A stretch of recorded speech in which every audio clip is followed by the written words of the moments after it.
I'm going to demonstrate a strength maintenance program for those times of year when hard running and peaking is the focus and weight should be de-emphasized. Like all training, strength should be periodized and should serve your purposes and your goals for the season. Generally, a major strength program is done early in a build-up so that you then have that strength and change it into speed with your harder training. But it's still important and a good idea to do a maintenance phase of strength and core exercises, because once you've built up, it's a lot easier to maintain if you keep doing it, and it'll be easier to build up in the next cycle. So this is a pretty focused and short program. I like to do a short warm-up before this, a few minutes of running or some kind of cross training, and then 2 sets of the exercises that I'm going to demonstrate. Most of them are familiar from other programs that we've done, but I've kind of coned them down into the essence of what you need to do just to maintain. So the first of these is running with weights. I like to start with heavier weights to help build strength. I like to stand on one foot, get my balance, and then do a running arm motion. This really pulls a lot of core in as well.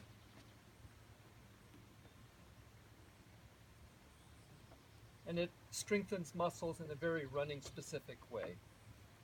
Once you've done 5 or 6 on each leg individually, then try and finish off with a little faster movement to muscle fatigue. Another thing I also like to add in is going and using slightly lighter weights and doing those motions even faster.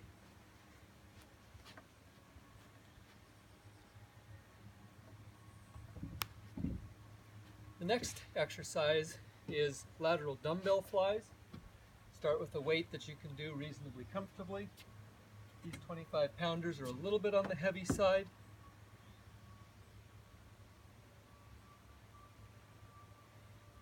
But fly out to the side, and then you want to kind of bend over and fly out this way. Emphasizes a whole variety of neck and upper back muscles that often get tired when you're running and racing.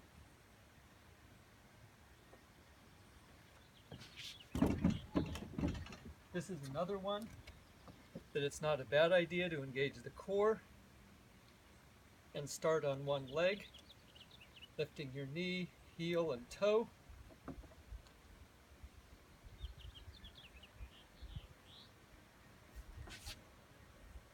And also to start with a heavier weight and finish with a lighter weight and slightly faster movements.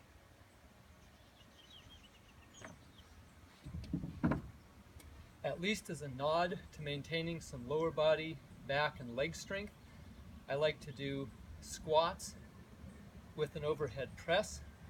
This will really build on what you've already started with the upper body.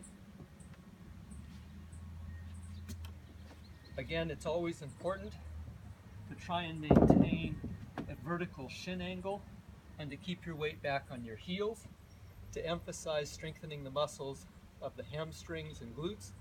If you bend forward, it risks injuring your knees, and it also tends to emphasize the quad muscles. So down to touch, push.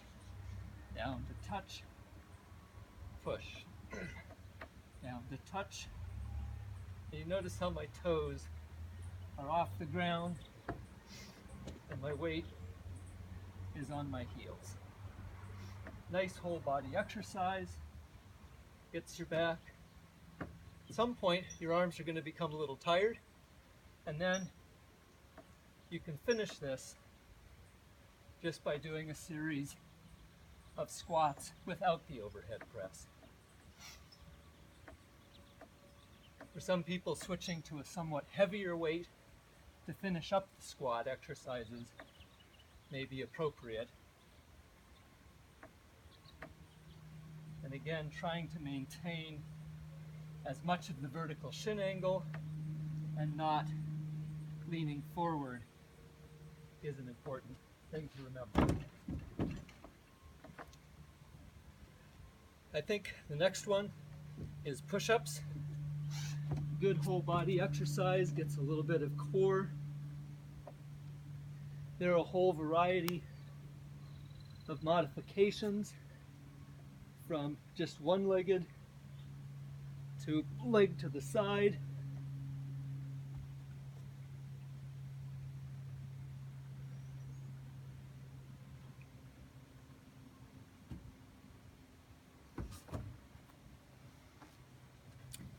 And then I don't have a pull-up bar here to demonstrate, but maintaining with pull-ups.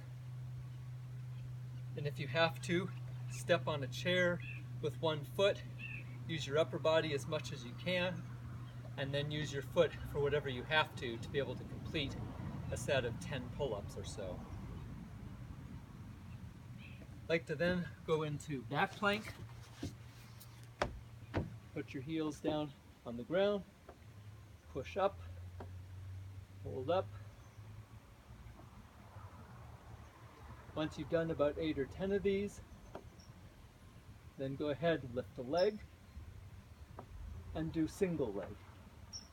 Really trying to make sure that you push through with your heel into the ground and that you lift and even hold the upper position for a second or 2 seconds. Of course, make sure you do both legs.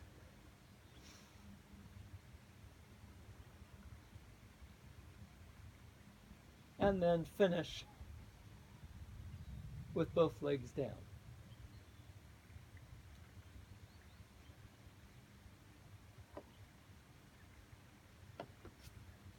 One thing that we've neglected so far is our front and side core.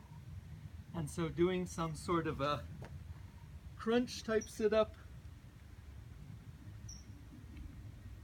or a Pilates exercise or plank. There's a whole variety of exercises that you can do here, and whatever you enjoy the most or whatever's actually hardest for you is probably the one that's going to give you the most benefit. And then finally, side plank, which again you can modify if plain side plank is too easy with a pumping hip plank, leg lift, hip plank, or side plank,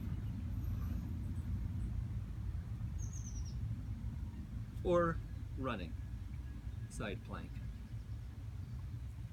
Try and keep your weight back on your heel so it emphasizes the gluteal muscles. If you roll forward, it tends to get into the front of your leg.